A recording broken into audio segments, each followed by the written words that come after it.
More steps towards the one world religion have just taken place on September 14th and 15th, 2022, with Catholicism and Islam pretty much coming together and say, yeah, we worship the same God and we're brothers and sisters, just different paths to a different God. This is all falling under the umbrella of the uniting of the Abrahamic religions, Judaism, Islam, and Christianity, of course, but not the real Christianity. It's Catholicism that's being united under this one world religion. The big event that took place on September 14th and 15th was at the 7th Congress of Leaders of World and Traditional Religions, and it concluded on last Thursday. But before I get into that, I'll briefly just touch on and remind people of the Abrahamic family house being built in Abu Dhabi, where it's a religious center for Catholics, Muslims, and Jews to all come together and worship all through the Abrahamic religions there at this one thing.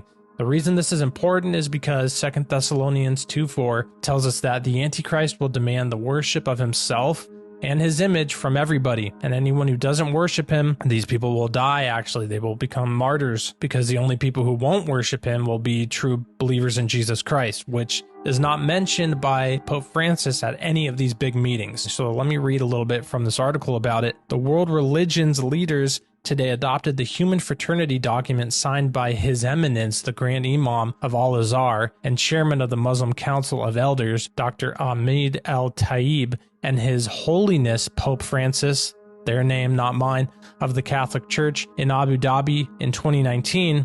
And this came during the 7th Congress of Leaders of World and Traditional Religions, which concluded on Thursday. Some highlights from the World Congress of Religions. We note that pluralism in terms of differences in skin color, gender, race, language, and culture are expressions of the wisdom of God in creation.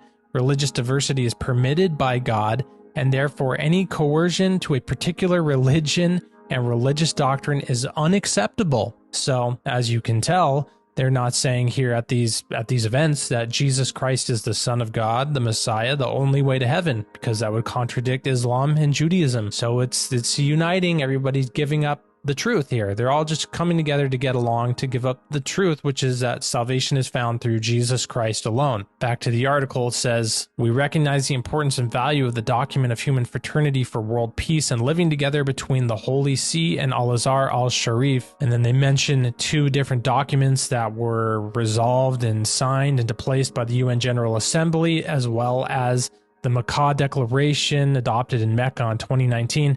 And these call for peace, dialogue, mutual understanding, and mutual respect among believers. So it's really the uniting of all these religions under the fact that we need to coexist together.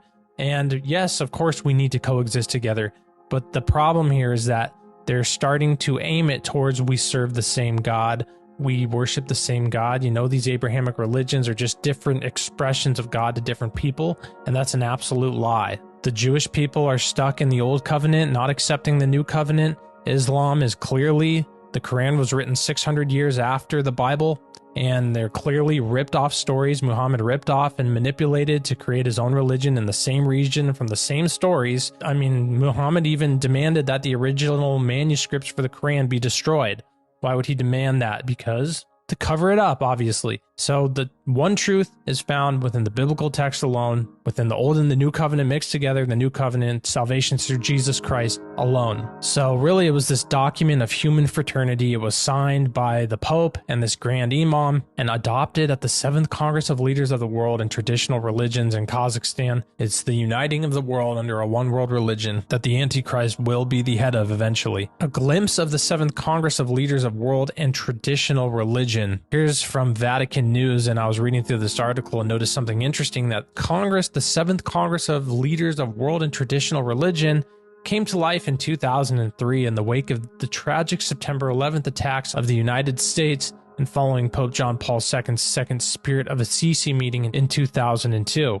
So here's just another thing that came out of the September 11th attacks. Pretty interesting to note that. Worth noting about this interfaith meeting is that it took place within a pyramid. Kind of strange that that's their building of choice. Also, Pope Francis said that his goal for this meeting was peace and unity, of course, very similar to what we know in 1 Thessalonians 5:3.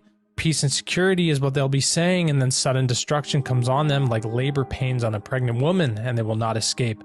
And that's the whole point, really, of this whole meeting, really. and this whole uniting of these religions together. Not that we shouldn't get along and not that we should be out killing each other or something.